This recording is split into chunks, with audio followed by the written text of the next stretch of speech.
तो बिस्मिल्लाहिर्रहमानिर्रहीम। बेटे हमारा लास्ट लेसन यहाँ पे रुका था। हमने सेमी मॉडल्स डिस्कस कर लिए थे। इनमें मैंने आपसे दो बातें शेयर की थी कि सेमी मॉडल के बाद हम वर्ब की फ़र्स्ट फॉर्म लगाते हैं। सेमी मॉडल के साथ हम बेटे जब भी वर्ब की फ़र्स्ट फॉर्म लगाएंगे, अगर हमारा सब्जेक्ट सिंगुलर यानी ही शी हो तो हम आगे फ़र्स्ट फॉर्म के बाद एस और ई एस का एडिशन नहीं करते, यानी हम ही डेयर नॉट गो कहेंगे, ही डेयर्स नॉट गो हम नहीं कहेंगे। उसके साथ हमने would rather and would sooner को भी हाईलाइट किया हुआ है। तो मैंने इसके बारे में ये कहा था कि सेमी मॉडल्स जो हैं, जब वुड रैदर सेमी मॉडल्स भी हो सकते हैं और ये समटाइम्स सब्जंक्टिव वर्ब भी हो सकता है। फिर बेटे मैंने आपसे अर्ज़ किया कि हम मार्जिनल मॉडल्स बनाते हैं। मार्जिनल मॉडल्स वो हैं जो इस मॉडल वर्ब की तरह से शुड वुड का मीनिंग दे सकते हैं, यानी पॉसिबिलिटी का मीनिंग दे सकते हैं, रिक्वेस्ट का मीनिंग दे सकते हैं, सजेस्टन का मीनिंग दे सकते हैं, ओपिनियन का मीनिंग दे सकते हैं। तो ये बेटे ये आपके इज़ आर हैं, वॉज वर हैं या हैज़ हैव हैड हैं। ये हर सूरत में मार्जिनल मॉडल्स नहीं है बेटे, ये एक सूरत में है जब आप इसको is are am was were को आगे टू लगा दें तो आप कहते हैं is to, are to, am to, was to and were to. या फिर बेटे आप कहते हैं has to, have to and had to. ऐसी सूरत में बेटे आप इनके बाद आगे फर्स्ट फॉर्म वर्ब लगाते हैं क्योंकि ये मॉडल्स बन चुके हुए हैं। फिर बेटे हमने बोला था कि वर्ब ऑफ सेंसेस के साथ हमने जब भी लगाना है बेटे हम या तो बेयर इन्फिनेटिव लगाएंगे यानी फर्स्ट फॉर्म, या फिर हम आईएनजी लगाएंगे जी। बेयर इन्फिनेटिव जब लगाएंगे जब ये वर्ब्स आए हुए हैं, जैसे वॉच है, हियर है, फील, टेस्ट, स्मेल एंड सी है। इनके बाद बेटे आगे ऑब्जेक्ट लगने के बाद हम वर्ब की फर्स्ट फॉर्म लगाया करेंगे। लेकिन बच्चों आपके पास अगर इन वर्ब से पहले कैन और कुड आ जाता है तो फिर वर्ब की फ़र्स्ट फॉर्म के बजाय बच्चों हम आईएनजी लगा रहे होंगे। Let's have their examples. हम ज़रा इनकी एग्जांपल्स को देखते हैं। इसकी एग्जांपल से मैं यहाँ पे शिफ्ट हो रहा हूँ। तो आपके पास बटन पेज नंबर 2 पर है। आर्थर कहता है यू हैड बेटर, फिर वो कहता है जी leave or to leave the house. You had better leave or to leave the house. इसमें बेटे आप क्या करने जा रहे हैं, आपके पास यहाँ है जिस ये है बेटे आपका सेमी मॉडल जिसको आप हैड बेटर कह रहे हैं। इसके बाद बेटे आप जब आगे लगाने की तरफ जा रहे हैं तो बेटे आपने यहाँ बेयर इन्फिनेटिव लगाना है। So we are going to pick leave and not to leave. Next sentence बेटे मैं लिखना चाहूँगा। इसमें हम कहते हैं an average couple, hunger and population explosion से सेंटेंस है। An average couple need only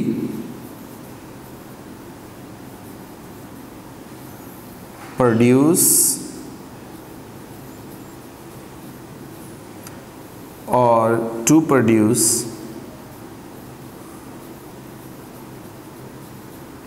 to children.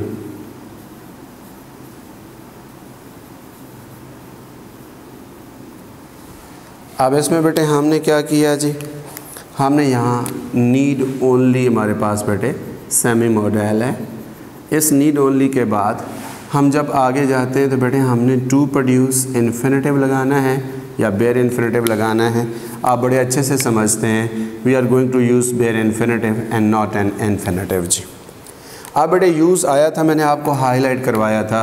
If we have would rather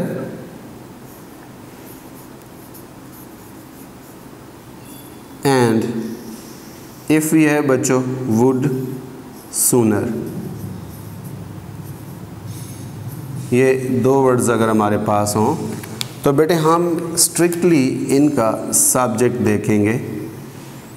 अगर इसका S1 और बेटे इसके बाद भी यही S1 ही मेंशन्ड हो या इसके बाद आगे सब्जेक्ट का जिक्र ही ना हो, या तो S1 मेंशन्ड हो या आगे जिक्र ही ना हो, तो बेटे हम उसके बाद जो आगे वर्ब लगा रहे होंगे ना जी, ये मेरे बच्चे हमारे पास वर्ब की फर्स्ट फॉर्म लगेगी जी। हम बेयर इन्फिनेटिव लगा रहे होंगे जी।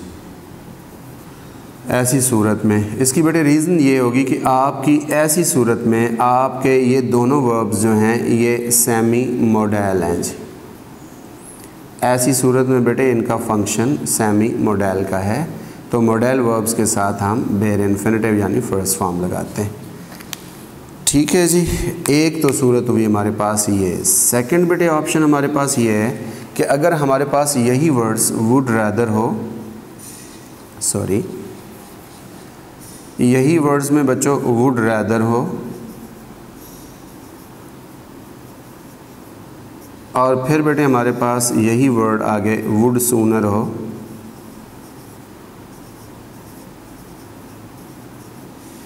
अब ज़रा गौर से बात समझिएगा। आपके पास बेटे यहाँ पे सब्जेक्ट 1 हो जी और इधर बेटे आपके पास सब्जेक्ट 2 हो जी, यानी चेंज ऑफ सब्जेक्ट हो। तो बच्चों ऐसी सूरत में अब ये सेमी मॉडल नहीं रह गए बेटे, ऐसी सूरत में अब इन्होंने अपना फंक्शन बदल लिया है बेटे, अब ये बन चुके हुए हैं सब्जेक्टिव्स। अब बच्चों हम इन्हें बोलेंगे कि ये बन चुके हुए हैं जी सब्जेक्टिव्स। और जब बेटे ये सब्जेक्टिव्स बन चुके हुए हैं, अब की मर्तबा बेटे आगे जो वर्ब लगेगा या तो वर लगेगा या फिर बेटे आप सेकंड फॉर्म ऑफ वर्ब लगा रहे होंगे। अब वो बेयर इन्फिनेटिव वाला मामला नहीं रहेगा इनके साथ। आए बेटे इनकी एक एक एग्जांपल ऑब्ज़र्व करते हैं। इस सूरत में अब ये सब्जेक्टिव बन चुका हुआ है जी। मैं इसी की एग्जांपल लिखूँगा। वो कहता है जी आई वुड रैदर, बटन पेज नंबर 3 पर है जी। मैं थोड़ा सा सेंटेंस को मॉडिफाई करूँगा। आई वुड रैदर डिस्कस या आई would rather discussed it more. अब बेटे हम यहाँ क्या लगा रहे हैं, देखें आपके पास यहाँ पर बेटे है यू हैव वुड रैदर और वुड रैदर से पहले बेटे आपके पास सब्जेक्ट है आई। आप गौर करें तो वुड रैदर के बाद और कोई सब्जेक्ट मेंशन नहीं हुआ। ऐसी सूरत में बेटे हमारे पास एक दिया पड़ा है डिस्कस, एक दिया हुआ है डिस्कस्ड। ऐसी सूरत में बेटे ये हमारा सेमी मॉडल है बेटे, हम इसमें डिस्कस लगाएंगे, डिस्कस्ड यूज़ नहीं करेंगे। सेकंड सेंटेंस अगर मैं लिखूं तो प्ले नंबर 3 पे वो कहता है I would rather then I say he, then I say opened or open the oyster जी। हाँ तो बच्चों अब हम क्या करेंगे, हमारे पास यहाँ पे लिखा है जी वुड रैदर जी। अब बेटे हम देखेंगे हमारे पास वुड रैदर से पहले हमारा सब्जेक्ट है आई, बेटे वुड रैदर के बाद हमारे पास सब्जेक्ट है ही। So there is change of subject, subject 1 and subject 2। ऐसी सूरत में बेटे अब हम ओपन बेयर इन्फिनेटिव इसे नहीं समझ सकते। ऐसी सूरत में ये सब्जेक्टिव है। अब बेटे हम ओपनड कहेंगे, ओपन नहीं कहेंगे। नेक्स्ट बेटे मैंने अर्ज़ किया था कि ये वाले जो चीज़ें हैं, जैसे आपके पास मार्जिनल मॉडल्स हैं जिनके साथ इज़ एम आर के बाद टू लग रहा है और हैज़ हैव के बाद इनमें फ़र्क है। जब इज़ के साथ टू लगता है आर एम के साथ, दिस शोज़ प्लानिंग बेटे। और जब बच्चों हम यहाँ पर हैज़ हैव हैड के साथ टू लगाते हैं, दिस शोज़ ओब्लिगेशन और ड्यूटी। ये बेटे रेस्पॉन्सिबिलिटी और ड्यूटी शो करता है जी, ये बेटे ज़िम्मेदारी शो करता है जी। अब इनमें भी फ़र्क है, इनका भी प्रॉब्लम हो सकता है। आइए एग्जांपल देखते हैं। अगर आप कहते हैं I have are am to serve my parents, तो एक्चुअली बेटे यहाँ पर what are we are talking about? We are talking about an obligation, a moral duty when you are going to serve your parents. It is not a planning. So what should we use? We must use have to and not am to. एक बेटे ये mistake हो सकती होती है, ये मैंने आपसे शेयर कर दिया। नेक्स्ट इनकी मिस्टेक्स लेते हैं कि कब इनके साथ हमने बेयर इन्फिनेटिव प्रीफर करना है, कब इनके साथ बच्चों हमने आईएनजी प्रीफर करना है। अक्सर बच्चे एक अजीबोगरीब बात समझ लेते हैं, वो फिक्स कर लेते हैं कि जिसके बाद यही लगना है, ये नहीं। हाँ, जब ये इस तरह से यूज़ हो रहा हो तो बेटे प्रीफर ये किया जाएगा, जब ये इस तरह से यूज़ हो रहा है तो प्रीफर ये किया जाएगा। इसमें भी एक छोटा सा पॉइंट और है, वो मैं अभी आपको बता के कंफ्यूज नहीं करना चाहूँगा। हम सेकंड लेयर में जब टेस्ट डिस्कशंस में जाएंगे या इससे आगे आरएनटी में पहुँचेंगे तो इंशाल्लाह एक वक्त आएगा कि हम इसको और भी एक एडवांस लेवल पे डिस्कस कर रहे होंगे। फ़िलहाल इतना काफ़ी है। हमारे पास सेंटेंस से बटन वो कहते हैं you would not have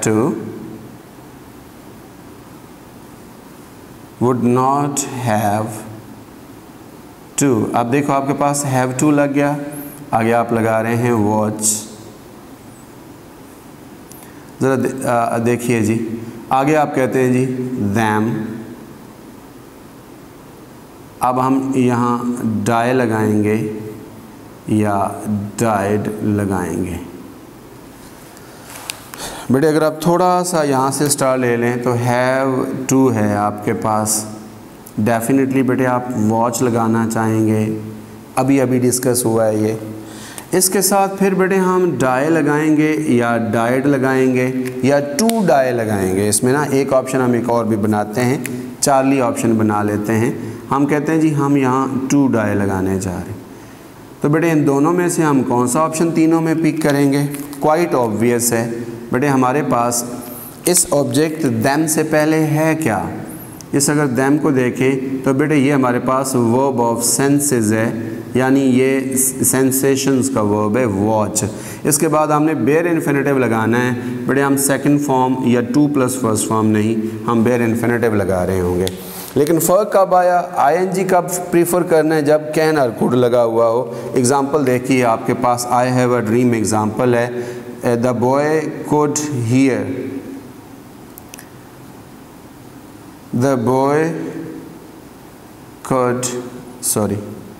boy could hear other rumors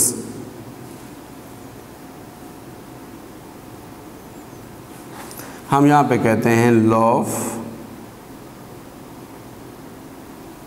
are laughing। अब बेटे if we have to make a sense, अगर हमने यहाँ बच्चों ऑप्शन पिक करना पड़ जाए तो क्या होगा जी? हम यहाँ पर देखेंगे हमारे पास हियर बेटे once again verb of senses है जी। अब इस सेंसेशन इसके वर्ब के साथ हमें लगाना तो बेयर इन्फिनेटिव था, लेकिन यहाँ क्या हुआ, इससे पहले हमारे पास कुड का वर्ड आ गया जो इस सूरत में यहाँ नहीं था। तो बेटे इसलिए हम अब बेयर इन्फिनेटिव की बजाय आईएनजी को प्रिफर कर रहे होंगे, तो इसलिए हम ऑप्शन में आईएनजी यूज़ कर रहे होंगे। होप सो बच्चों ये सारी चीज़ें आपने अंडरस्टैंड कर ली। अब बेटे हमने कहा था हम यूजिंग वर्ब फॉर्म्स करें, हमने वर्ब की फ़र्स्ट फॉर्म डील की है। Let's discuss now using second form of verb. हम वर्ब की सेकंड फॉर्म को बच्चों कब यूज़ करेंगे ये देखना है। तो याद रहे बेटे सेकंड फॉर्म ऑफ वर्ब जहाँ यूज़ की जाती है, सबसे पहली बात है कि इसका एक्शन इन पास्ट होता है।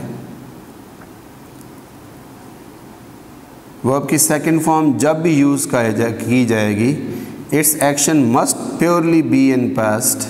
एंड सेकंड वन बेटे इसमें ये होता है कि इसके एक्शन के साथ साथ टाइम इज़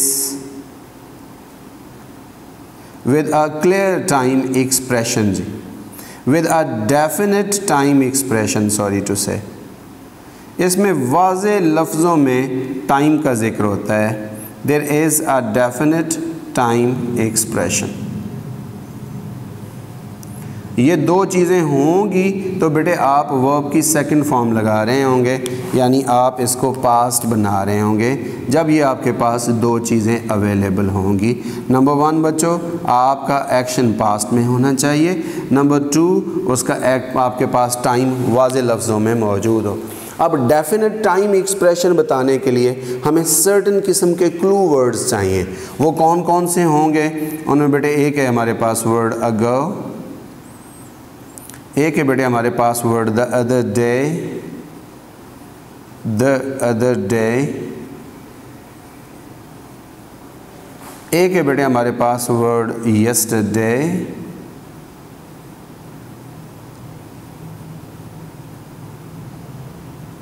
फिर बेटे हम बात कर लेते हैं, हम कहते हैं जी हमारे पास वर्ड आ जाता है जी लास्ट, इसके साथ कोई भी टाइम लगा दें, लास्ट डे लगा सकते हैं आप बच्चों, आप लास्ट मंथ लगा सकते हैं बच्चों, आप लास्ट ईयर की बात कर सकते हैं।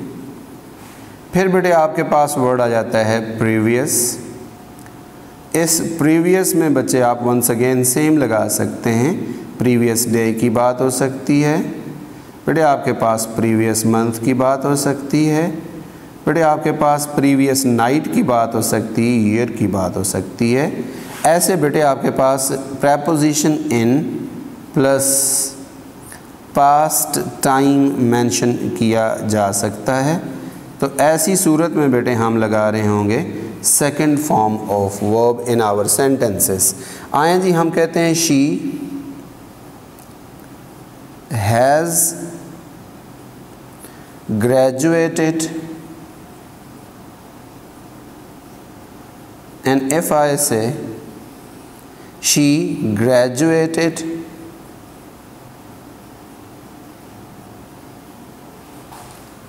in 1980, what is the clue word of a definite expression is you have but a clear cut words में आपके पास time expression है, so action must be, if it is a time expression in past, action must be in past, so what we are going to pick is not has graduated बेटे, हम pick करने जाएंगे simple clearly verb form जी, जिसका नाम है जी second verb form. हम यहाँ graduated pick करेंगे, हैज़ ग्रेजुएटेड पिक नहीं करेंगे जी। इसकी बेटे कंटिन्यूटी में हम चलते रहते हैं जी। हमारे पास अब आ जाती है जी वर्ब की third form, using third form of verb जी। बेटे आम तौर पर हम इस थर्ड फॉर्म ऑफ वर्ब को कैसे कब यूज़ करते हैं, इसके लिए भी हम एक सर्टेन बात करेंगे।